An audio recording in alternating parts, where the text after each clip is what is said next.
Selamat pagi anak-anakku. Assalamualaikum warahmatullahi wabarakatuh.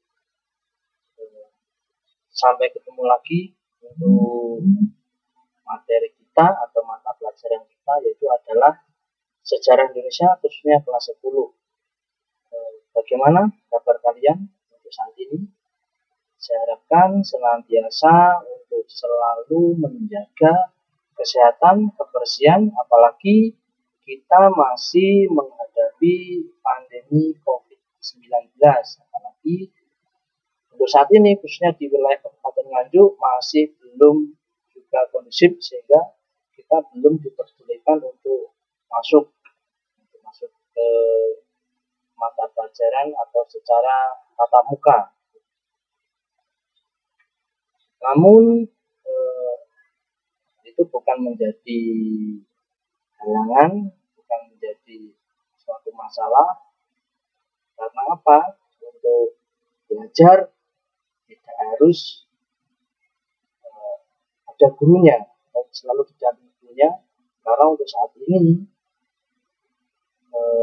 media-media pembelajaran juga sangat mudah, apalagi dengan adanya internet. Saya kira anak-anak zaman sekarang sudah dipermudahkan atau juga sudah menguasai. Jadi saya kira bukan halangan bagi kalian untuk tidak belajar, ya saya kira. Kemudian untuk materi kita di pertemuan yang ketiga ini, kita akan mempelajari yaitu asal usul dan persebaran nenek moyang bangsa Indonesia. Itu pertemuan kita untuk hari ini. Mungkin sambil mengingat-ingat untuk materi kita minggu lalu, mulai dari manusia purba, kemudian asal usul bagaimana terbentuknya bumi. Saya harapkan untuk kalian dipelajari di rumah, ya, jangan sampai lupa.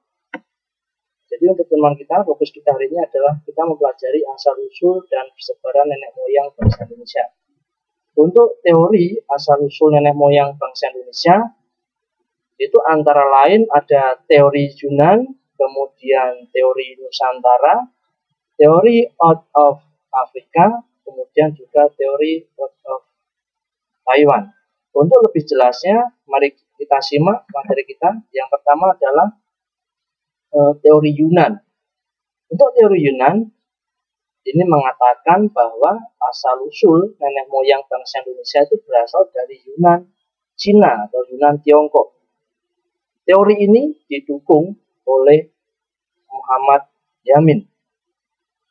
Jadi teori Yunan ini menjelaskan bahwa asal-usul nenek moyang bangsa kita itu berasal dari Yunan Tiongkok. Itu pendapat tersebut didukung oleh Muhammad Yamin. Kemudian bukti dari teori Yunan ini adalah ada ras Negrito, kemudian Proto Melayu dan juga Jutro Melayu.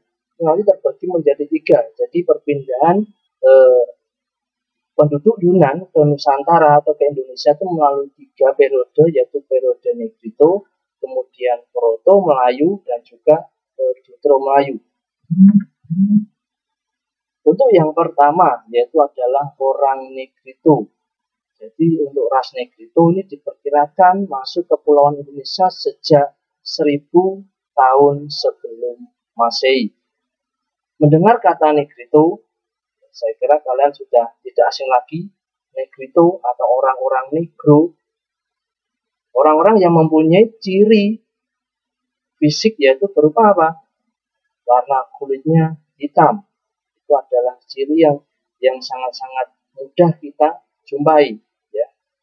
Orang-orang Negrito dengan kulit warna hitam atau kulit warna gelap, kemudian ciri yang lain adalah memiliki rambut keriting, kemudian bentuk hidungnya lebar, kemudian bibirnya juga tebal. Itu ciri-ciri yang ada pada orang-orang Negrito atau orang-orang Negro kalau sebutan kita itu. Kemudian untuk ras ini atau ras Negrito ini sebagian besar mendiami wilayah mana? Kebanyakan mendiami wilayah Indonesia timur, yaitu adalah daerah Papua. Maka tidak heran bagaimana kalau kalian melihat bagaimana orang-orang Papua, ciri khas orang Papua seperti apa. Mungkin kalian sudah sering melihat di tayangan-tayangan televisi, di YouTube, dan lain sebagainya. Mungkin juga pemain sepak bola dari Papua. Dan seperti itulah orang-orang Nagito itu. Kemudian yang kedua adalah Proto Melayu. Untuk Proto Melayu, ini mereka bermigrasi, ya. Jadi orang Proto Melayu ini bermigrasi atau masuk ke Nusantara, itu diperkirakan sejak 2500 tahun sebelum Masehi. Nama atau istilah Proto Melayu itu adalah sebutan untuk orang-orang dari atau orang Yunan tadi yang masuk ke Indonesia itu pada gelombang pertama, itu namanya adalah Proto Melayu. Kemudian suku bangsa dari ras Proto Melayu keturunannya apa saja? Antara lain ada Toraja, itu di Sulawesi, Dayak, Kalimantan, Sasak, Nias, dan Batak itu ada di Sumatera. Itu adalah suku bangsa dari Proto Melayu. Untuk kehidupan dari bangsa Proto Melayu itu memiliki keunggulan yaitu bercocok tanam. Jadi bila dibandingkan dengan orang Nigri itu, bangsa Proto Melayu ini lebih memiliki keunggulan dari segi bercocok tanam. Kemudian jalur kedatangan. Jalur kedatangan dari bangsa Proto Melayu itu terdiri dari dua jalur. Ada jalur utara dan timur, kemudian yang kedua jalur barat dan selatan. Untuk jalur utara itu antara lain melalui Teluk Tonkin menuju Taiwan atau Formosa, kemudian Filipina, Sulawesi, kemudian Maluku. Itu adalah jalur utara. Jadi wilayah yang dilalui itu adalah melalui Filipina, kemudian masuk ke Sulawesi. Itu adalah jalur utara atau timur, ya, utara dan timur. Kemudian jalur yang kedua itu adalah jalur barat dan selatan. Kemudian jalur mana yang dilalui dari bangsa Proto Melayu jalur barat ini? Antara lain memasuki Semenanjung Malaka, kemudian ke Sumatera, kemudian ke Kalimantan, Sulawesi, Jawa, dan Nusa Tenggara. Untuk kebudayaan yang dibawa dari bangsa Proto Melayu ini adalah kapak persegi yang dari barat. Jadi yang dari baratnya adalah kapak persegi, kalau yang dari utara dan timur tadi adalah kapak lonjong. Itu perbedaannya. Kemudian yang ketiga itu adalah bangsa Dutro Melayu. Untuk Dutro Melayu itu adalah sebutan untuk orang-orang yang melakukan migrasi pada gelombang kedua. Jadi untuk yang gelombang pertama tadi namanya adalah Proto Melayu, untuk yang kedua ini namanya adalah Dutro Melayu. Untuk bangsa dari Dutro Melayu ini masuk ke wilayah Nusantara, jadi masuk ke wilayah Nusantara itu diperkirakan kurang lebih adalah 1500 tahun sebelum Masehi. Kemudian untuk suku bangsa yang termasuk dalam ras Dutro Melayu itu antara lain adalah Aceh, Minang, kemudian suku Sunda, Jawa, Melayu, Betawi, dan Manado. Itu adalah suku bangsa yang termasuk keturunan dari bangsa Dutro Melayu. Itu tadi yang pertama. Kemudian teori yang kedua, jadi tadi adalah teori Yunan, kemudian yang kedua adalah teori Nusantara. Untuk teori Nusantara ini adalah teori yang menyatakan bahwa nenek moyang bangsa Indonesia itu berasal dari bangsa Indonesia sendiri. Kenapa demikian?